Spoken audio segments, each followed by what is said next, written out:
Para las elecciones del próximo 23 de febrero se han planteado algunas facilidades para ejercer el voto. La consejera Roxana Silva se encuentra en nuestros estudios y nos comenta en primera instancia cuáles son estas ayudas que se enmarcan dentro del llamado voto facultativo. Muy buenos días. Muy buenos días, muchas gracias por la entrevista. Un cordial saludo a toda la ciudadanía. El CNE ha llevado adelante el fortalecimiento por primera vez en la historia del país de una política pública electoral inclusiva, prestando justamente facilidades para las personas, por ejemplo, con discapacidades, para los adultos mayores y también para las mujeres embarazadas a través de las mesas de atención preferente que van a estar ubicadas en diferentes recintos electorales. Un aproximado de 1.700 mesas a nivel nacional van a estar disponibles el día de las elecciones para poder asistir a estos grupos de atención prioritaria. Asimismo, el Consejo Nacional Electoral imprimirá 6.000 plantillas braille para las personas con discapacidad visual y también se llevó adelante, por ejemplo, el proyecto Voto en Casa en las pasadas elecciones en un pilotaje en la provincia de Tungurahua. Una vez de que este proyecto ha sido ajustado, la metodología ha sido revisada por la institución, este tipo de iniciativas pioneras en nuestro país se llevarán adelante en las próximas elecciones en 12 provincias del país. ¿Cuántos electores serían beneficiados de este proyecto con distintas áreas o de distintas ramas de voto inclusivo? Del voto en casa serán a personas que están previamente registradas y tenemos al momento un aproximado de 277 personas. Es importante hacer una aclaración. Para este tipo de iniciativas, lo que se va a llevar adelante es una junta receptora del voto móvil al lugar del domicilio de personas con discapacidades en un 75% o más. Es decir, con todas las seguridades del caso, con misiones de observación electoral, se va a llevar adelante este tipo de procesos. Adicionalmente, para todo lo que tiene que ver con el asunto de adultos mayores, personas con discapacidades en general, que acudan a los recintos electorales, estas mesas de atención preferente estarán previamente identificadas, con el propósito de que la ciudadanía pueda pedir el apoyo que requiere. Los observadores internacionales realizaron un sinnúmero de recomendaciones a la autoridad electoral. ¿Cuáles son las recomendaciones que ya se acogieron y que se van a cumplir en el próximo evento de febrero? Una de las recomendaciones y que tiene que ver con este tema inclusivo que estamos llevando adelante por parte del Consejo Nacional Electoral fue de que este tipo de iniciativas como el voto en casa se replique en otras provincias del país y también que se tome como ejemplo para países del hemisferio. El Ecuador, para las elecciones venideras, va a llevar adelante este tipo de procesos en 12 provincias, como ya lo he manifestado. Y también se ha compartido la experiencia con otros países como México, República Dominicana, también con Honduras, con Bolivia y próximamente con Argentina. Por primera vez en la historia del país, el Ecuador se convierte en un referente en el ámbito político electoral con iniciativas de esta naturaleza.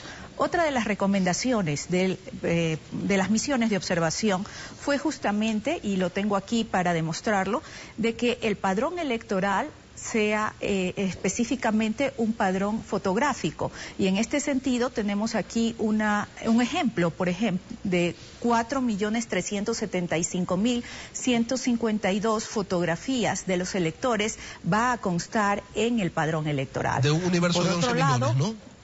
Por supuesto, porque son de las personas que han hecho la renovación, el cambio o han sacado nueva cédula.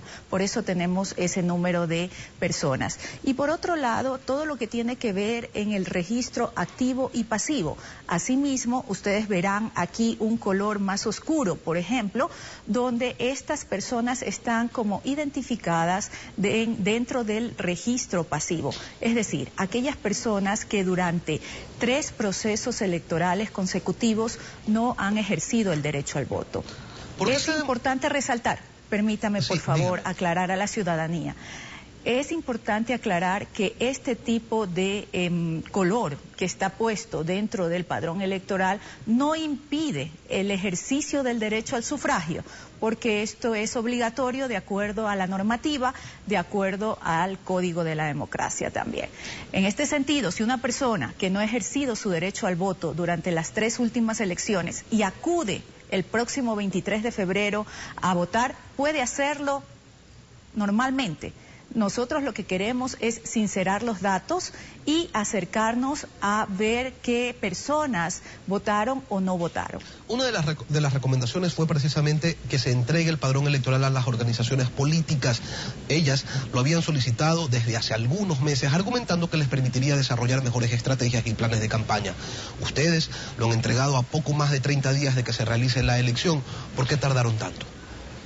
Nosotros llevamos adelante la aprobación de la entrega del padrón electoral el 31 de octubre del año anterior y el 10 de enero hemos aprobado el procedimiento para la entrega. Y es así que el día de ayer en la ciudad de Guayaquil hemos entregado a diferentes organizaciones políticas el padrón electoral. Y esto es importante señalarlo. Por ejemplo, aquí tengo un mapa del Ecuador donde tenemos la cantidad de 11.613.270 electores a nivel nacional. Y por lo tanto, el Consejo Nacional también cumple otra de las observaciones, otra de las recomendaciones de las misiones de observación internacional. Ahora, ¿de qué sirve un padrón electoral que no cuenta con los números de cédula de los electores, de tal manera que le permita a las organizaciones políticas contrastar la información que allí consta? Nosotros, como Consejo Nacional Electoral, recibimos los informes de la Dirección de Registro Electoral, donde se planteaba la entrega de los nombres, apellidos, números de cédulas, entre otra información.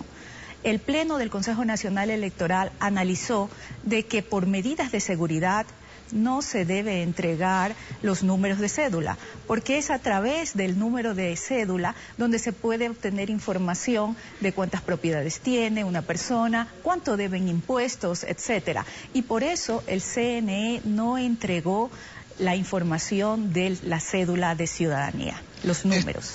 Este padrón ya está depurado, ya no van a aparecer allí los famosos o los tradicionales muertos que votan.